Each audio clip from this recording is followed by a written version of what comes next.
Les États-Unis d'Amérique sont une puissance intrinsèquement. Hong Kong dikenal sebagai salah satu kota paling padat dan sibuk di dunia, di mana hutan beton dan gedung pencakar langit mendominasi pemandangan.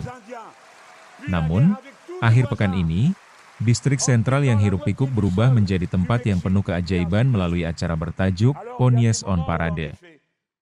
Berlokasi di Tai Kwun, kompleks bersejarah yang dulunya merupakan kantor polisi pusat, acara ini berhasil menghadirkan suasana pedesaan yang menenangkan langsung ke tengah-tengah pusat finansial Asia.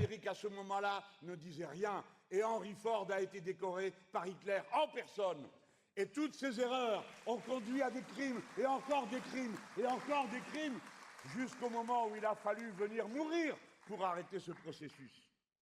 Voilà l'histoire comme elle est. Le droit international a été détruit, comme nous vous l'avons dit, et vous l'avez compris en même temps que nous, le jour où a commencé le génocide à Gaza, qui signifiait ce jour-là qu'il n'y avait plus un droit international, qu'il y avait 2 poids, 2 mesures tout le temps. Et quand il y a 2 poids, 2 mesures, ça veut dire qu'il n'y a plus de mesures du tout. Et c'est cette violence de la loi du plus fort qui depuis déferle. La guerre n'est pas inéluctable. La guerre est inéluctable pour celui qui veut continuer à dominer alors que plus personne ne veut qu'il continue à dominer. Le droit international a été détruit et l'une des conséquences que nous avons sous les yeux depuis 2 jours, c'est l'ignoble agression du Liban. Mais de toute façon, et quoi qu'on pense, il n'est pas acceptable que l'Iran ait été attaqué par les États-Unis d'Amérique et Israël. Il n'est pas acceptable qu'on ait enlevé Maduro. J'insiste, je ne reprendrai pas la formule du président de la République.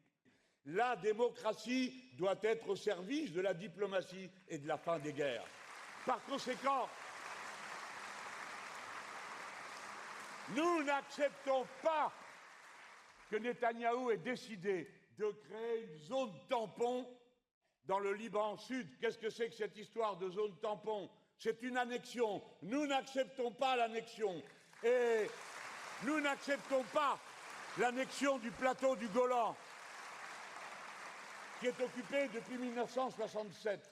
Et s'il doit y avoir des discussions à ce sujet, je préfère dire tout de suite qu'alors nous serons pour que les gens votent. S'ils veulent changer le tracé des frontières et que tout le monde se met d'accord, il faudra néanmoins en plus demander aux gens s'ils sont d'accord. Et s'ils ne sont pas d'accord, on ne change pas le tracé des frontières. Voilà le fond de l'affaire. Le droit international doit être reconstruit. Méfiez-vous des gros malins style Attal qui joue des biscottos qu'il n'a pas et qui dit « Eh bien, tout ça, le droit international, c'est totalement impuissant. Nous sommes à l'ère des puissances. » La guerre est une catastrophe écologique.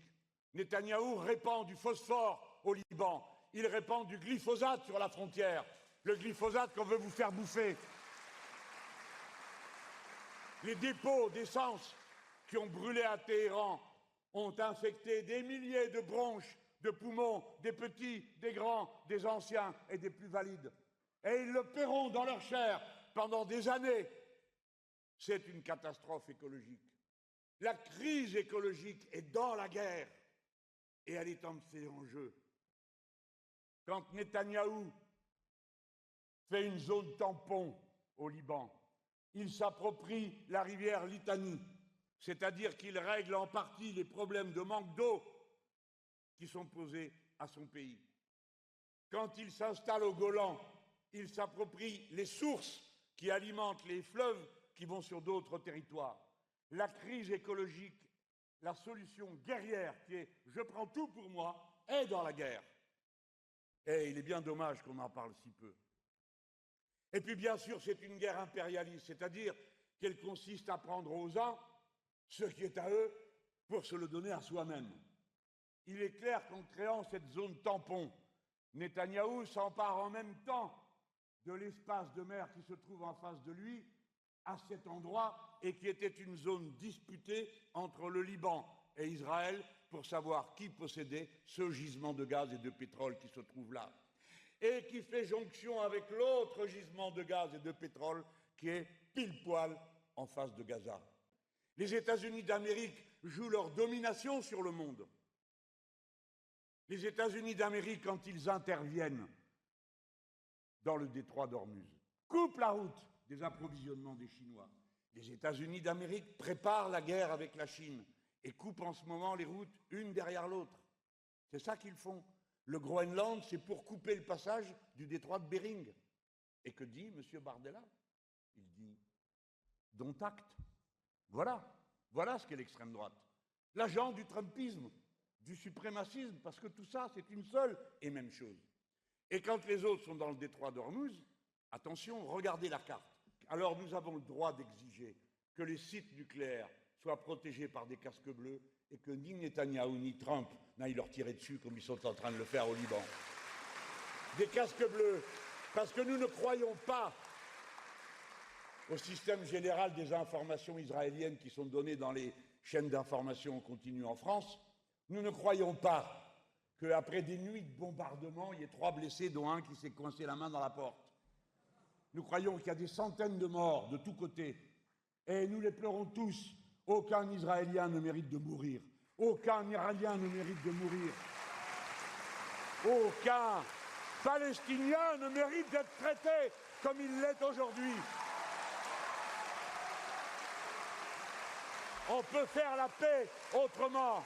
Cara baru mendapatkan informasi. Download Metro TV Extend sekarang.